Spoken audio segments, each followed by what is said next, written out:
Bonjour Monique, bonjour Raymond. Bonjour. Bonjour. Madame, mademoiselle, monsieur, bonjour. Durant notre dernière émission, nous avons indiqué le moment idéal pour se rendre sur le motif. Tôt l'avant-midi, tard l'après-midi. Jamais en plein jour, nous l'avons bien indiqué. Aujourd'hui, nous avons choisi l'emplacement du motif. Nous allons fixer l'endroit, le site à peindre. Qu'est-ce que nous avons sous les yeux? Tout ce qu'il faut. Nous avons les maisons, nous avons la montagne, nous avons les arbres, nous avons des lacs. Tout ce qu'il y a dans la nature, nous l'avons sous les yeux.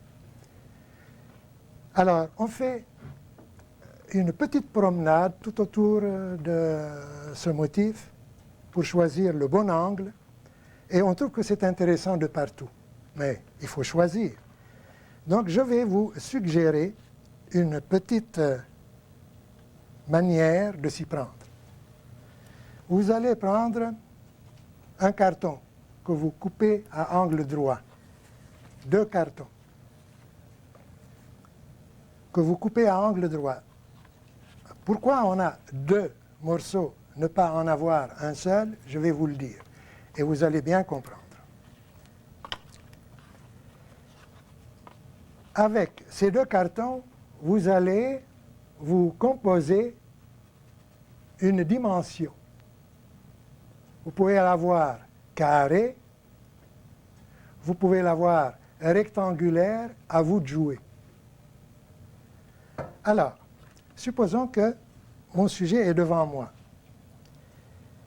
Je prends ce carton et je vais circonscrire mon sujet. Voilà. Ici, j'ai ma caméra. Et je vais essayer de fixer, de circonscrire ma caméra, le sujet, là. Alors, je trouve que je peux encore le rapetisser. Pour le rapetisser, je fais ceci. Voilà. Là, je trouve qu'il est dans le bon endroit. Une bonne mise en page. C'est comme ça que je voudrais qu'il soit sur ma peinture. À ce moment-là, avec un scotch tape, vous allez fixer votre angle, votre sujet, et vous pouvez aussi, mettons que votre tableau est là, vous pouvez encore le fixer sur le coin de votre tableau et vous pouvez regarder de la même manière votre sujet tout le temps à travers ce carré. À quoi ça va aider, ça? Ça va aider à beaucoup de choses. Premièrement, il est connu qu'un tableau est mieux vu dans son cadre que sans cadre. Et ça va constituer comme si c'était un cadre pour vous. Donc, votre regard est concentré. Et vous ne voyez que ce tableau, ce sujet qui est converti en tableau. Vous allez avoir encore beaucoup plus de facilité à faire votre mise en page. Vous dites par exemple, cet arbre-là, je voudrais qu'il soit sur le coin. Donc, vous placez votre arbre sur le coin. Il me faut un peu plus de ciel. Vous baissez. Voilà un peu plus de ciel. Jusqu'à ce que vous avez votre sujet net, tel que vous voulez l'avoir devant vous. Vous ne pouvez plus vous tromper. Même, vous n'avez plus besoin de faire des esquisses dont on a parlé la semaine dernière. Vous pouvez faire un croquis, si vous voulez, évidemment, avant de commencer à transposer ce paysage sur votre toile, vous allez faire quelques croquis.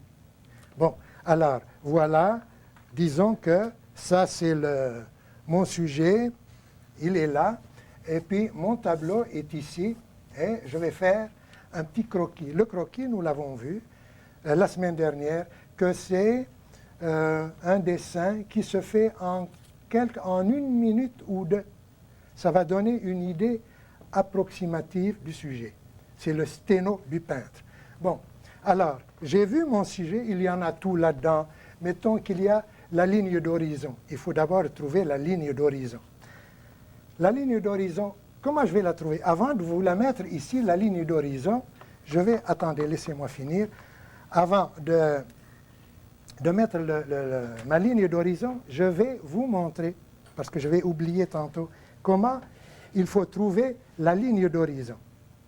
Eh bien, pour trouver la ligne d'horizon, vous allez prendre un petit carton ou un papier, mais qui soit rigide, et vous tenez ça à la main comme ça, et vous avez votre sujet devant vous. La ligne d'horizon est généralement en ligne horizontale avec le regard. Je vais essayer de trouver la ligne d'horizon avec ma caméra. Alors, ce que je fais, je dois placer mon carton de telle sorte que je ne vois ni le haut comme ça, ni le bas comme ça. Il faut que je ne vois que cette ligne seulement. Alors, je vois le blanc. Je hausse. Là, je ne vois ni blanc, ni je vois seulement la ligne. Voilà. Mon œil exactement est à la hauteur de l'œil de la caméra. Exactement. Donc, ma ligne d'horizon, je vais la placer ici. Ça, c'est la ligne d'horizon. À partir de cette ligne, je vais pouvoir composer mon tableau. Il y a une montagne qui vient comme ça. Il y en a une petite montagne encore, et une autre qui va commencer assez haut, jusqu'ici. Là, j'ai un lac. Là, j'ai une forêt. Vous pouvez commencer par mettre votre forêt ici. Ça, c'est la forêt. Ça, c'est le lac. Évidemment, ça, c'est un croquis. Il faut que ce soit fait vite. Le premier plan, il vient comme ceci. Et voilà. Et ensuite, j'ai ici un arbre. L'arbre est là. Vous mettez votre arbre.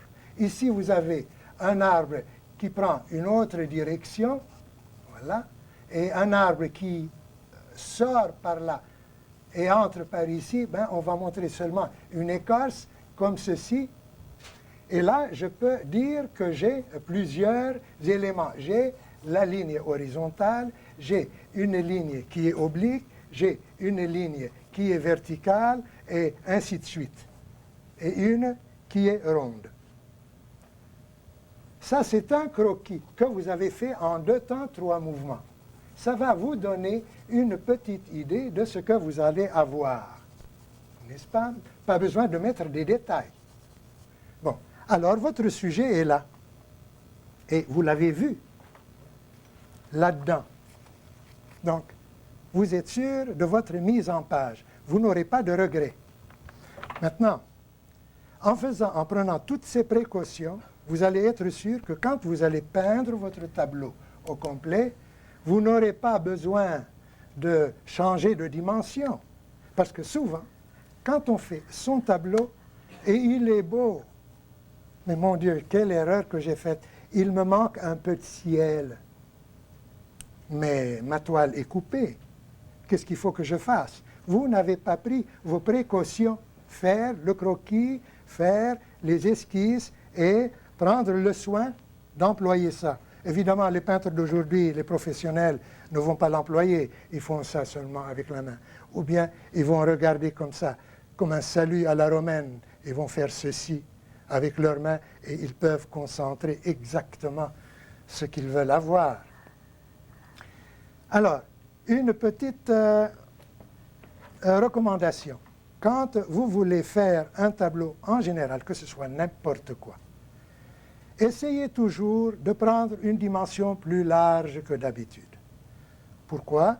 Parce que si vous voulez avoir de l'espace, vous avez l'occasion de prolonger votre tableau. Vous pouvez avoir du ciel. Vous pouvez prendre la toile et mettre votre ciel ici, par exemple, n'est-ce pas? Et vous effacez ça. Vous vous êtes donné de l'air. Là, je trouve que c'est encore, je voudrais avoir un peu plus d'en bas, ou pousser ça, ce côté-là, pour faire autre chose. Vous pouvez à ce moment-là changer votre tableau de dimension, n'est-ce pas? Voilà. Et Si c'est plus petit, encore, c'est tant mieux. Vous allez... Oui? J'aurais une question. Quelle serait la meilleure dimension à prendre pour une toile quand on travaille à l'extérieur? Comme je viens de vous dire, évidemment, il ne faut pas s'encombrer avec de très grandes toiles. Les grandes toiles, ça se fait en atelier, dans la tranquillité de votre atelier, n'est-ce pas? Coupez le téléphone, je ne suis pas là, vous êtes seul au monde. Là, vous allez faire vos grandes toiles. Mais sur le motif, prenez toujours des petites dimensions. Et comme on a expliqué la semaine dernière, quand vous êtes sur le motif, vous allez prendre des dimensions petites, 16, 20, 20, 24, 18 sur 24, aussi tout dépend si c'est en marine ou bien en paysage ou bien en figure. Là, il faut que je n'oublie pas de vous parler, mais ce ne sera pas cette fois-ci, les mesures. Il y a des mesures figures, il y a des mesures paysages et il y a des mesures marines. Ça, c'est employé dans le monde entier, presque, sauf aux États-Unis et en Angleterre. Et ça, c'est calculé d'après le nombre d'heures pour ces mesures-là. Mais pour répondre à votre question, partez toujours avec au moins 2 toiles, parce qu'on ne sait jamais. Peut-être la première n'a pas réussi. Ou bien, vous avez 2 toiles, une qui est en longueur, une qui est carrée presque. Donc, vous allez choisir selon le site choisi par vous. Vous comprenez? Oui. Bon. Moi, j'aurais une question à vous poser, M. Attier. Moi, j'ai un problème. Vous avez parlé de la ligne horizontale, mais moi, j'ai remarqué ça quand je suis sur le bord de la mer, je n'ai pas de ligne verticale. J'ai une ligne horizontale, mais je n'ai pas de ligne verticale. Comment faire pour trouver la ligne verticale? Ben, mon Dieu, pourquoi vous ne la créez pas? Vous allez la créer. Comment ça? Eh bien, dites-vous bien, sur le bord de la mer, il me faut une ligne verticale. Ça, c'est une bonne question parce que vous m'enlevez l'eau de la bouche. Je dois parler des lignes qui composent un tableau. Et je répondrai à votre question tout de suite après. Dans une composition, il y a différentes lignes qui doivent entrer dans cette composition-là. Il y a la ligne horizontale. On a une ligne horizontale ici. La ligne horizontale, ça signifie quoi? Ça signifie le repos, la tranquillité, le calme. Quand on meurt, on nous met horizontalement. On a la paix. Donc, dans un tableau, vous allez faire penser à une quiétude, à une tranquillité, à une paix. L'œil, c'est un organe tyrannique, l'œil, ultra sensible. Et il demande toujours de la variété. Et encore de l'unité en même temps. Donc, il faut avoir variété des lignes, variété des masses, dans les positions des lignes et tout et tout. Je vais vous les expliquer. La ligne horizontale, donc, ça signifie la tranquillité. La ligne verticale, c'est la vie. Quand on est vivant, on est debout, n'est-ce pas? Mais quand on est mort, on est couché. Tranquillité, vie.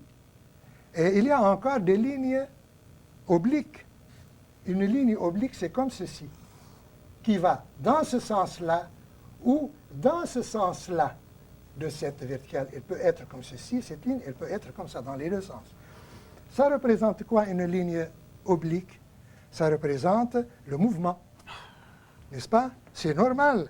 Quand je suis debout, je ne marche pas, je ne suis pas en mouvement, mais je suis en vie. Mais quand je marche, je prends une position oblique. Aussi, non seulement vous avez l'oblique comme une ligne qui va marquer le mouvement, mais aussi la courbe. Voyez-vous, j'ai fait une courbe ici tantôt. J'ai fait un arbre qui sort de là et qui sort encore de ce côté-là. Il entre par ici, il sort de là, et je mets un arbre qui est courbe, que je vais contrebalancer avec une qui est verticale, et puis j'ai ici la ligne horizontale, le tableau est beau. Je reprends votre question. Vous avez une belle ligne d'horizon sur la mer et au fond, vous allez voir mettons pas la mer, mettons un lac. Au fond, vous avez une forêt, ça descend légèrement vers l'horizon. Mais vous avez donc une ligne oblique, vous avez une ligne horizontale. Vous n'avez pas la verticale qui va donner de la profondeur à votre tableau. La profondeur.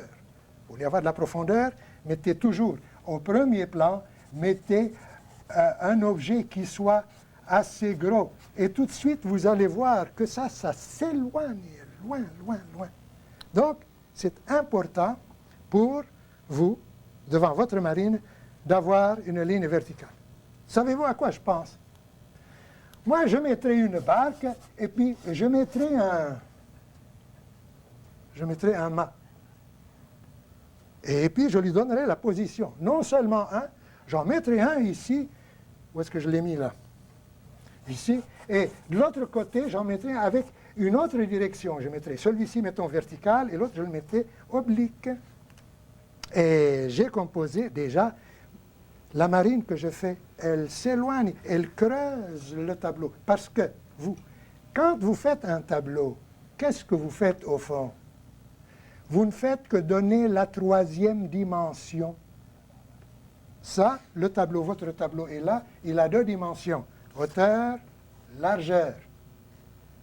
Alors le peintre intervient pour faire un miracle. Quel est le miracle? Vous allez creuser le tableau et créer la troisième dimension. Vous êtes créateur.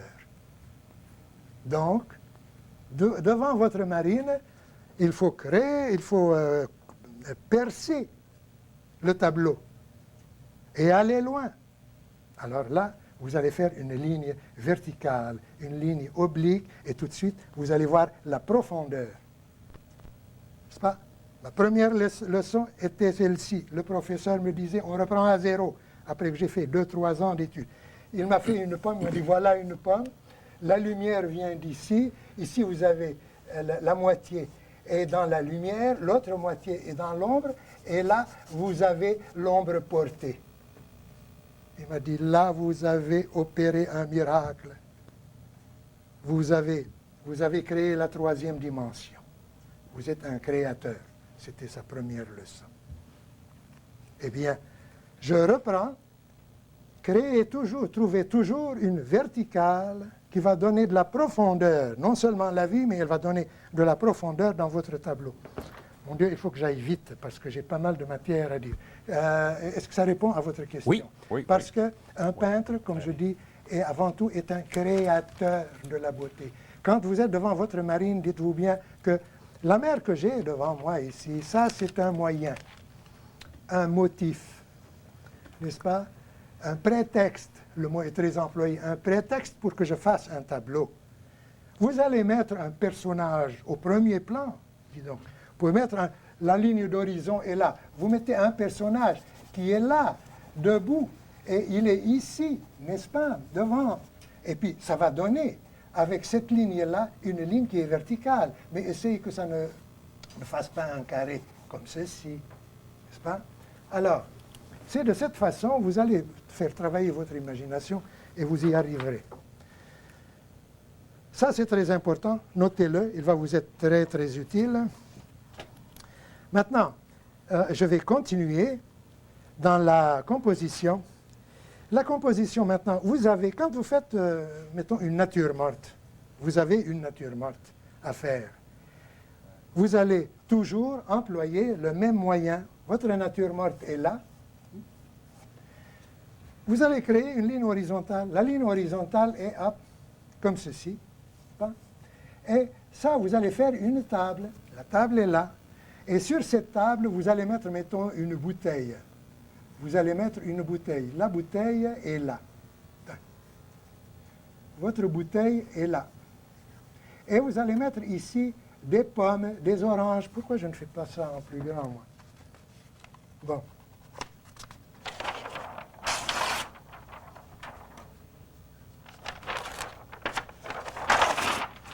Bon. Là, vous avez à faire un tableau et je vais employer les quatre éléments.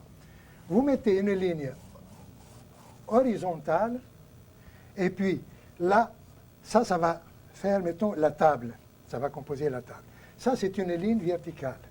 Mais ce n'est pas tout. Vous allez mettre encore une autre ligne ici, disons, verticale. Et ici, vous allez mettre une bouteille. La bouteille vient jusqu'ici. Tenez. Mettez votre bouteille là.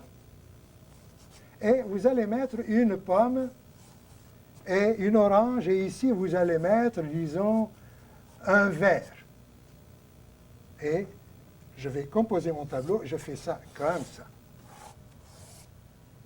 Bon. Souvent, quand vous faites une composition, essayez toujours que votre objet sorte un peu du sujet. N'essayez jamais de faire un vide tout le tour. Ça sort d'ici, n'est-ce pas? La bouteille vient là et elle est coupée par en haut. Ici, vous allez essayer de couper quelque chose. Vous allez couper la table. La table est là et vous allez la couper, comme ceci. Vous allez couper votre table là. Vous avez toutes les lignes nécessaires. Vous avez la verticale. Si vous avez la verticale dans la bouteille, vous n'avez plus besoin de mettre celle-ci. Vous allez l'éliminer parce que vous avez déjà la verticale. L'horizontale, vous l'avez. L'oblique, vous l'avez. Et vous avez des répétitions à droite et à gauche. Là, vous pouvez, en partant de ça, faire une belle peinture. N'est-ce pas? Bon, alors, voyez-vous, j'avais tellement de choses à dire et on me fait signe que je n'ai pas le temps.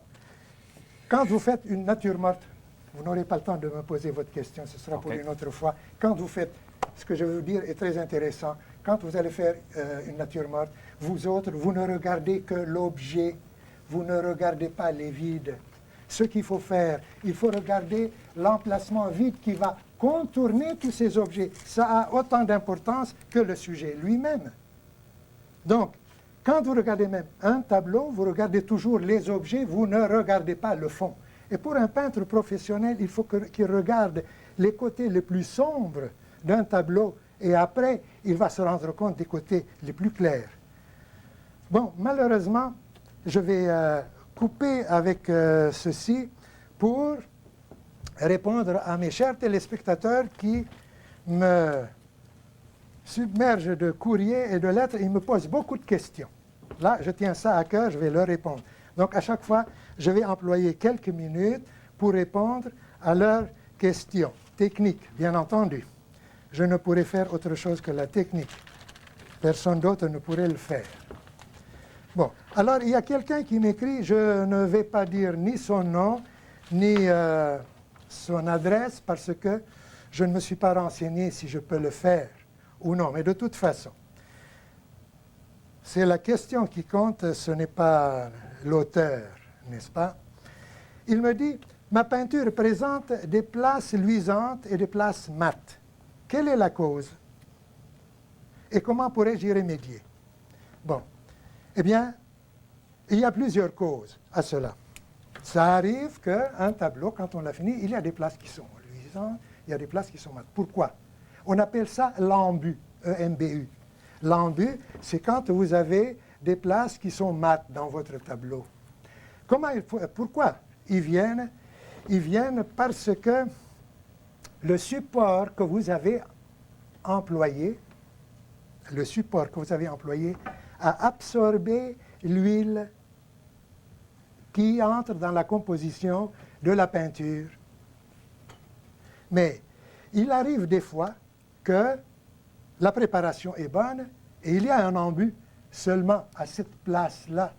Pour quelle raison? C'est parce qu'il y a des fois que vous employez de l'essence, des fois vous employez l'huile. Alors là, vous avez employé l'huile, c'est luisant, c'est beau. Là, vous avez employé l'essence, ça devient mat. Pour remédier à ceci, vous allez prendre moitié huile, moitié essence, mélanger ensemble, et vous allez mettre ça autour de la place où c'est mat. Et tout de suite, ça va reprendre sa vivacité.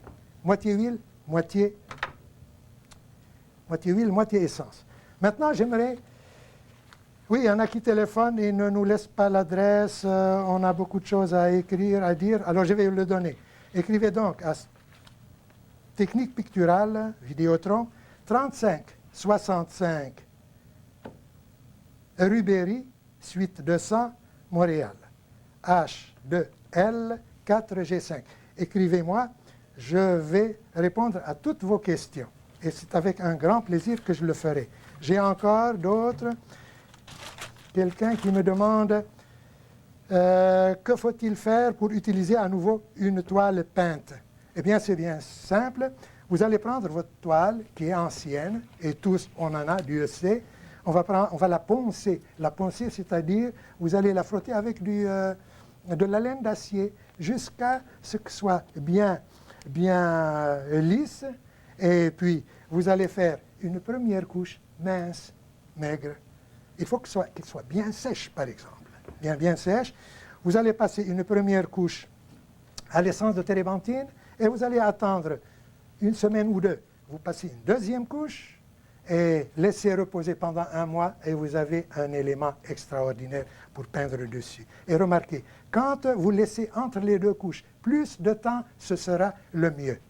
Je ne pourrais pas donner la 3e question. Il y en a quelqu'un qui me demande, il a des feuilles de maçonnite et il veut s'en servir pour peindre. Quelle préparation qu'il faut qu'il fasse? Eh bien, je vais lui dire ça en vitesse. Vous savez, sur le marché, ça absorbe beaucoup l'huile, le maçonnite. Alors, on appelle ça l'isorel en français. Employez donc comment on l'appelle, le gesso. N'est-ce pas? Vous connaissez ça, le gesso. Oui. Alors, mettez une couche de gesso sur la place qui est lisse et votre toile est très, très bonne pour peindre dessus parce que vous ne pouvez pas la crever. Ce maçonnite, c'est dur. Voilà, on me fait signe. Je vous remercie de votre attention. À la prochaine. Au revoir.